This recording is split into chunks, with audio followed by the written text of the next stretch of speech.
Congrats to Seattle. The Seattle Seahawks are the winners. They are the Super Bowl 60 champions. This season is officially over. It's come to a close. And it's been a wild season, right? This season is really reminiscent of the season where it was like Tom Brady versus Blake Bortles, right? Like Case Keenum versus, like, I forgot who represented the NFC that year, but it was a wild season this year. And none of the usual suspects were really in the playoffs this year. There was a lot of young blood, not only just as a head coaching in Mike Macdonald and new beginnings in Mike Vrabel, but Drake May, Sam Darnold. There's so many storylines that led up to it. As a NFL junkie, like, it was exciting for me. I can understand for the broader audience, Seattle and New England are two places where their fans are really where they're at. But Patriots fans, to be fair, because of the success, they have a bunch of bandwagon fans, but you know what I mean. So for Seattle to go from the Legion of Boom to the Geno Smith era, let's just call it that, to this era now under Mike Macdonald is a beautiful transition of things. And the Patriots stood zero chance. I did not believe in the Patriots at all whatsoever going to this game. I've talked to a lot of Patriots fans at my job. Just no type of confidence from me for that team. And I told them the only way I would give the Patriots a shot in this Super Bowl is if Sam Darnold puts the ball in harm's way. And I just didn't believe that was going to happen because, one, Sam Darnold's playing really good football, but also Mike Macdonald, and I don't know why every time I say his last name, I feel like I'm getting it wrong. But I want to say Mike McDaniel so bad. But that whole coaching staff, Clint Kubiak, like, they're not going to allow Sam Darnold to put the ball in harm's way. I thought they did a great job of balancing the run, especially since it was effective. Shout out to Kenneth Walker, man. He runs like he has gym shorts underneath, but he's effective. Very patient. A lot of the runs he does is really reminiscent of Le'Veon Bell, which is a great comp, right? So, just no shot. The offense for the Patriots has been lackluster throughout the entire playoffs, to be honest with you. And the only reason why they gotten by is because of their defense and also a lot of grit, right? And the opposing team making mistakes. Like, I'm telling you right now, Bo Nix does not snap his ankle in half. The Denver Broncos are in the Super Bowl against the Seattle Seahawks, and this would have been a much closer and much more gunslinging game, in my opinion. Drake May has made mistakes. He's also faced some of the top defenses in the NFL throughout the entire playoff run, right?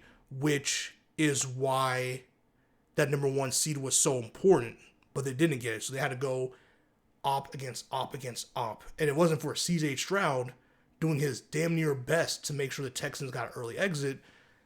You know what I mean? And I'm not saying Drake May's some bum. He had a fantastic season. But he did make a lot of mistakes, and he did look like a young quarterback out there, which is reasonable. And these elite defenses really showed a lot of the weaknesses of the Patriots' offense.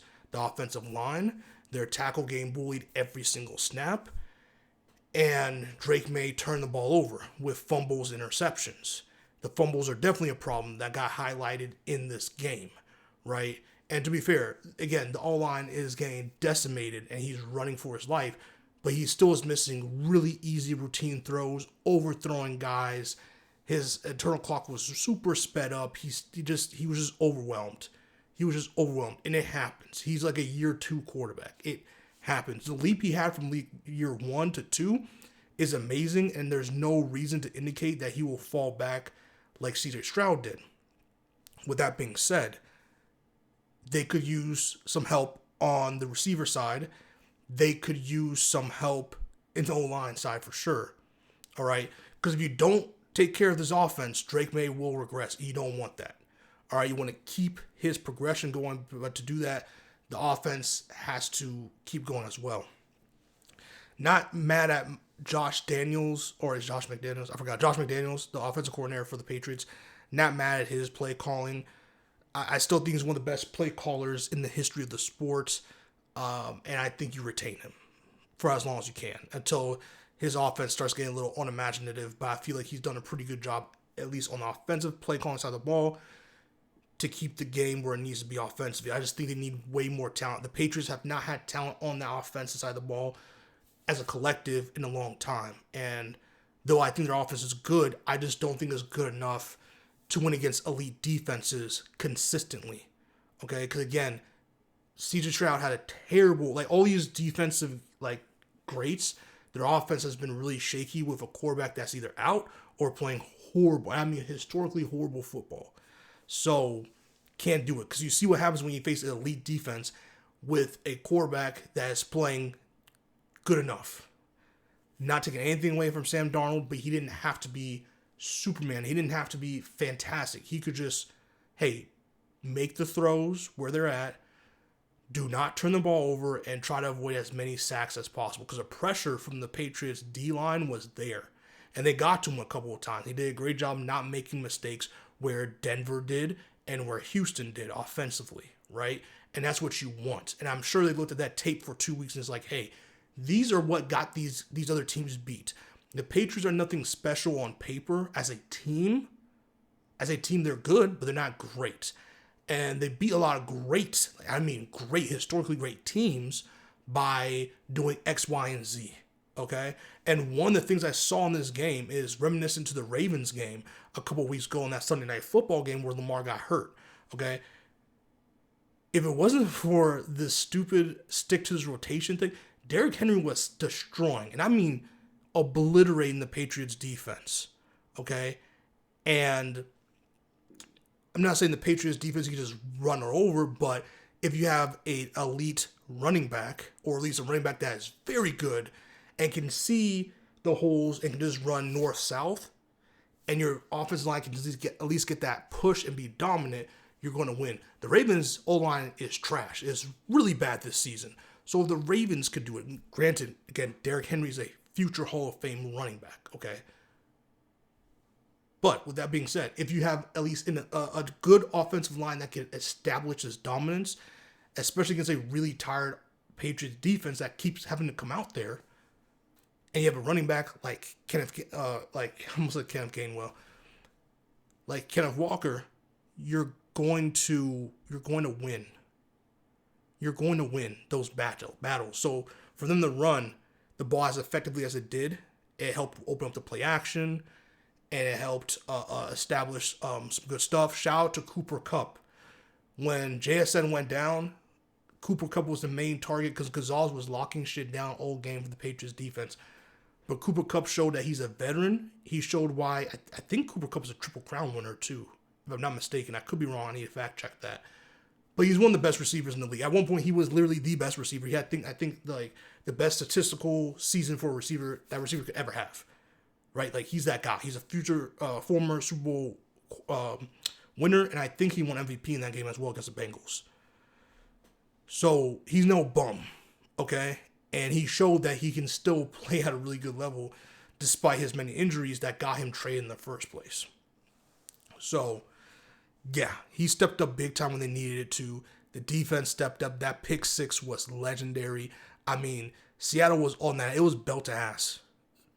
To be honest with you, Seattle defense got a little too comfortable, which let that 2 touchdowns come up like that. But they locked it when they needed to, and the offense did what they needed to do as well. And man, I wanted Walker to have that touchdown. Man, I really wanted him to. Sucks that I was holding on the center, but it is what it is. Super Bowl MVP is going to Disney World. Shout out to him. Even though I really hope he takes the kicker with him because that kicker scored the most points on that team. And we saw how much kicking affected teams, especially late in the season. So when you have a great kicking performance, where especially with wins, they're showing little charts and all that good stuff on NBC, he did his thing. He made every kick he needed to, and I think he deserves MVP, to be honest. I know they wouldn't give it to him, but I think he deserves it. And he did a really good job. He did exactly what you need your kicker to do. When your offense cannot punch it in, you got to go out there and make all your kicks, and he did. And shout out to him. I hope he goes to Disney World as well. That's the only time I would have been okay with a co-MVP, to be honest. I think the running back and the kicker did amazing. Also, shout out to the punter, dude. All three of them, honestly, if they wanted to say the punter, the running back, and the kicker, all three of you are going to Disney World, we'll just front the money, I'll be okay with that, because all three of them played a huge role in making this game incredibly long for the Patriots. I mean, Bad Bunny was out there and had the football longer than the Patriots for until 10 minutes into the fourth, maybe 10, maybe 5 minutes into the fourth quarter. It was dead. It was a 19-0 game. All right, it was looking spooky. Still ended up spooky, but looking real spooky for the Patriots. So it was a fantastic game, really defensive heavy. Bad Bunny's halftime performance, didn't understand a lick of what he was saying, but the production, the visuals, it was fantastic. It was phenomenal. I honestly think, and this is someone who, diehard Kendrick fan, loved last year's Super Bowl, this production design was probably the best I've ever seen. I'm being very honest. From all the technical aspects, especially the people fronting as plants. I thought that was cool. It was really, really good. Lady Gaga was a weird choice, but I'll allow it. And yeah, it was very interesting. Shout out to Pedro Pascal and Cardi B and almost said Angelina Jolie. The girl who plays Sue Storm in the original Fantastic Four. I cannot think of her name right now. Jessica Alba. And yeah, it was a fantastic halftime show. I know it's gonna piss a lot of people off, man. But yeah, that show was really phenomenal. And I'm really excited to see where the NFL goes from here. Because I don't envy them. This is gonna be a really hard task.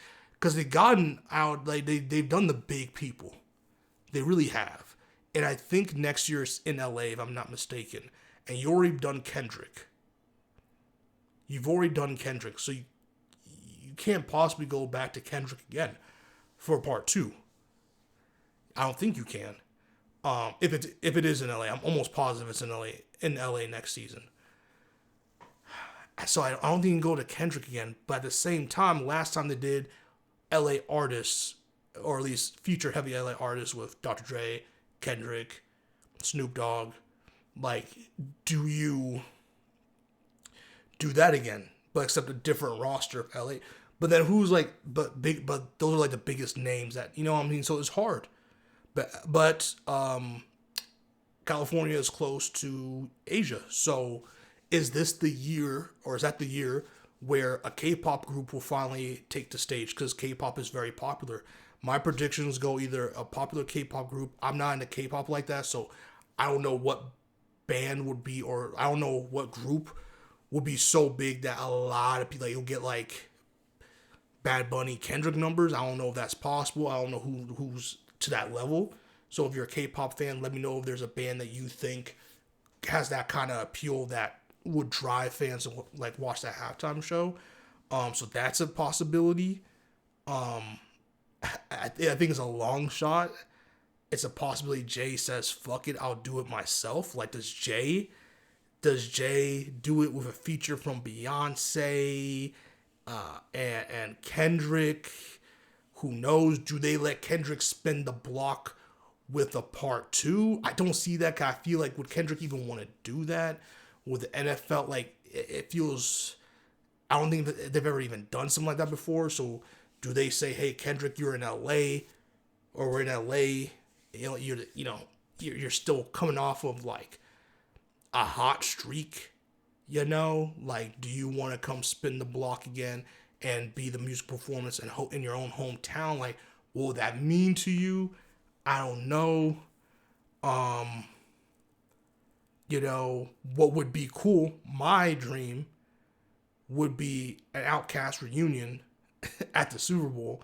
It's not going to happen, but Andre 3000, yo, guys, let's, even if you say, hey, we're officially retiring after this, as artists, I don't know, just Outkast Super Bowl would be my dream.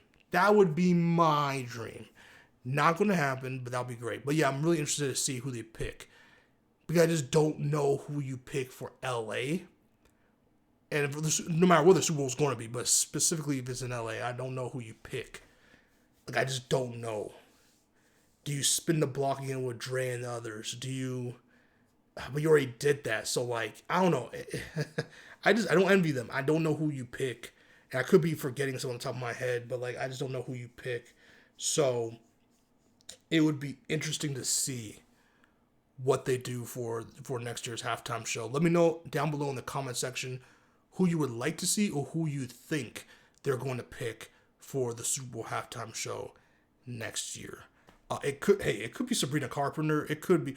I could see it going that direction too. Actually, I could see it being like a Sabrina Carpenter, because Katy Perry did it, I think, one year as well. So I could see it being like a Sabrina Carpenter. I think she has a lot of appeal, and she really knows how to perform.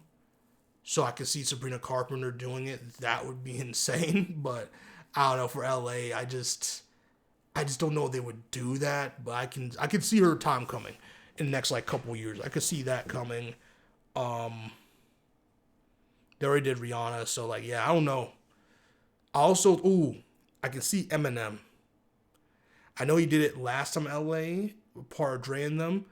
I think eventually Eminem will grace the Super Bowl stage. I can see it happening. So we'll see. I know I talked about the halftime show for a while, but it was a big part of the show and part of the Super Bowl.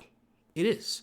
Last thing is, I'll talk about the Super Bowl commercials. I have a lot to say. That's a whole different thing I'll talk about in a different video because, you know, that's a whole different tangent. But in terms of the game, final thoughts.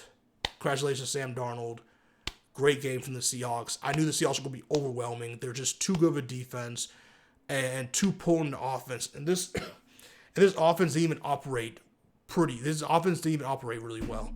You know, the missing JSN was a huge hole. You could tell, even though Cooper Kupp filled it, it was still like you could tell some inefficiencies. Having it's a Cabernet Chardonnay, I forgot his name, but their main running back, having him out, you could tell, you just tell some of the inefficiencies from this offense, but their defense was humming so well that the offense didn't need to operate at like what they have to operate in to beat like a Rams team or something like that. So, I mean, it's funny because you had Phil Rivers, who's like 80 years old, roll off the couch from being a head coach of a high school team and give the Seahawks team defense problems. So they probably should have studied some Colts tape. With that being said, don't forget to like, comment, subscribe, and share. Let me know your thoughts again on who they should get next year for the halftime show. Let me know what you thought of this game. Anything I forgot to mention.